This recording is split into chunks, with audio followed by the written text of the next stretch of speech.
नमस्कार, मी सुनीता जाधव कुकिंग मराठी तडका या यूट्यूब चॅनलमध्ये आपल्या सर्वांचे परत एकदा खूप खूप स्वागत आहे। आज मी परत एकदा एकदम सोपी अशी अंड्याचं कालवण करणार आहे, जे की तुम्ही यूट्यूबवर कुठेही सर्च करा तुम्हाला कुठं सुद्धा मिळणार नाही। अशा पद्धतीने मी अंड्याचं एकदम सोप्या पद्धतीचं कालवण करणार आहे। तर रेसिपी एकदम मस्त होणार आहे। व्हिडिओ शेवटपर्यंत बघा आणि चॅनलला आणखी सबस्क्राइब केले नसेल तर सबस्क्राइब। आपण ही मसूरची डाळ शिजवून घेतलेली आहे। हे थोडीशी अशी जास्त शिजवलेलं नाही, थोडीशी ओबडधोबडच अशी ठेवलेली आहे। तर हे आपण शिजवून घेतली। तर ह्याला आता थोडीशी घोटून घ्यायची। नंतर हे 4 अंडे आहेत, याचे मी असे बारीक बारीक असे तुकडे करून घेतलेले हे अशा पद्धतीनं। तर हे पातेलं आपण गरम करून याच्यामध्ये 2 पळी तेल टाकलेलं आहे। तर याच्यामध्ये आपण टाकून घेऊ, जिरे टाकून घेणार आहे। जिरे छान एकदम तडकू द्यायचे। जिरे छान फुलल्यानंतर 5 लसणाच्या पाकळ्या आणि उगी थोडासा आपण आल्याचा तुकडा घेतलेला आहे तो टाकू।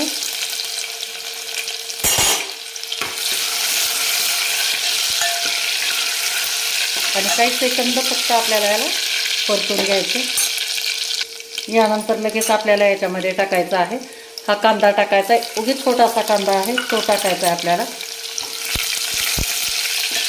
आणि त्याला 1 मिनिटभर फक्त परतून घ्यायचे। आणि यानंतर थोडंसं आपण कांदा आणि खोबऱ्याचं एक अर्धा चमच्यापेक्षा पण कमी वाटण घेतलेलं आहे, ते वाटण टाकून घ्यायचे। कारण आपली अंड्याचं कालवण छान असं मिळून येण्यासाठी। आणि याला आपण परतून घ्यायचं। आणि यानंतर टाकू आपण या आमच्या चॅनलचे खास असं काळं तिखट टाकणार आहे, 1.5 चमचा घेतलेला आहे, ते टाकून घेऊ। एकदम ताजं आमचं असतं। तर ह्याला पण छान परतून घ्यायचं। आणि मंडळी, तुम्हाला जर आमच्या चॅनलचे खास ताजे असे कांदापोर कुटलेले काळं तिखट, काळा मसाला, लाल मिरची, लाल तिखट, परत काश्मीरी मिरची पावडर हे जर ऑर्डर करायची असेल तर खाली मी स्क्रीनवरती देणाऱ्या त्या नंबरवरती तुम्ही ऑर्डर करू शकता। आणि डिस्क्रिप्शनमध्ये पण मी डिटेल दिलेलं आहे, तर एकदा आमचे मसाले ऑर्डर करून बघा, एकदम छान चव आहे। असं जे मसाले असे मागवणारे आहेत असे आपले व्ह्यूअर्सच ते सांगतात, तर एकदा करा टेस्ट तुम्ही पण। तर आता यानंतर आपण एक छोटा गावरान टोमॅटो घेतलेला आहे, आपण याच्यामध्ये परतून घेऊ। 2 ते 3 मिनिट जरा टोमॅटो आपल्याला नरम होऊ द्यायचे। तर त्यासाठी थोडंसं मीठ टाकते।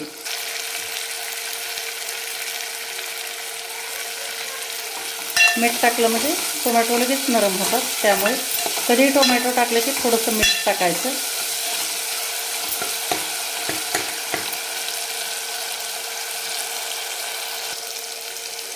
थोडीशी कोथिंबीर पण टाकायची।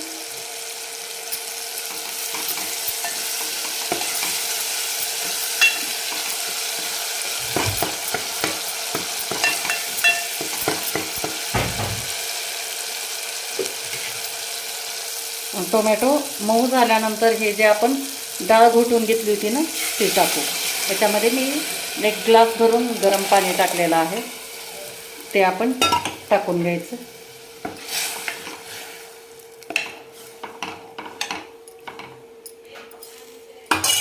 आणि सोबतच लगेच आपण हे जे अंडे घेतले होते हे अंडे पण टाकून देऊ।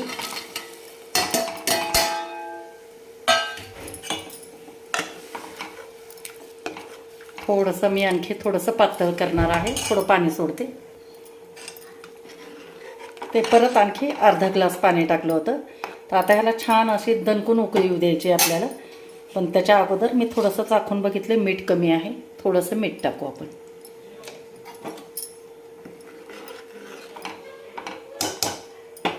तुम्ही यूट्यूबवर अशी भाजी तुम्ही कुठेही असं अंड्याचं कालवण म्हणा अशी सर्च करा, तुम्हाला कुठेच मिळणार नाही। आणि चव तर इतकी भारी होते ना, एकदम म्हणजे घरातल्या साहित्यामध्ये काहीसुद्धा जास्त मसाले न वापरता एकदम छान आपलं अंड्याचं कालवण होतं। तर एकदा नक्की ट्राय करा। तर ही छान आता उकळी आली बघा, एकदम मस्त झाली आहे. तुम्ही भाकरी चपाती किंवा नुसत्याच भातावर जरी खाल्ली तरी पण चालेल. तर आता गॅस बंद करून द्यायचा आहे आणि वरतून टाकून घेऊ. आणखी आपण थोडीशी कोथिंबीर टाकून घेऊ. तर एका ताटामध्ये काढून दाखवते.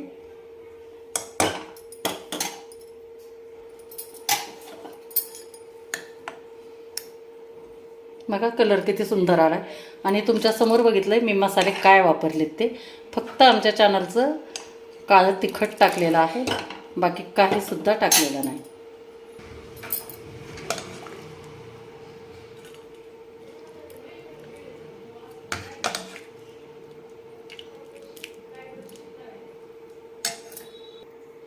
ते हे झालं आपलं मस्त असा झणझणीत साध्या आणि सोप्या पद्धतीचं अंड्याचं कालवण. तर मंडळी आवडली ना तुम्हाला रेसिपी? जर रेसिपी आवडली असेल तर लाईक करा, शेअर करा आणि कमेंट पण करा. आणि कुठून बोलताय काय नाही ते पण सांगा. आणि नंतर चॅनलला आणखी तुम्ही सबस्क्राईब केलेलं नसेल तर सबस्क्राईब करा आणि बेल आयकॉन पण दाबा. थँक्यू. तर आपलं अंड्याचं कालवण मस्त आहे ना रेसिपी? तर रेसिपी आवडली असेल तर चॅनलला लाईक करा, शेअर करा, कमेंट करायला विसरू नका आणि सबस्क्राईब पण करा. तुम्हाला असेच नवीन नवीन व्हिडिओ बेल आयकॉन दाबल्यानंतर नोटिफिकेशन येतील. तोपर्यंत मस्त राहा आणि खात राहा. भेटूया पुढच्या व्हिडिओमध्ये. थँक्यू.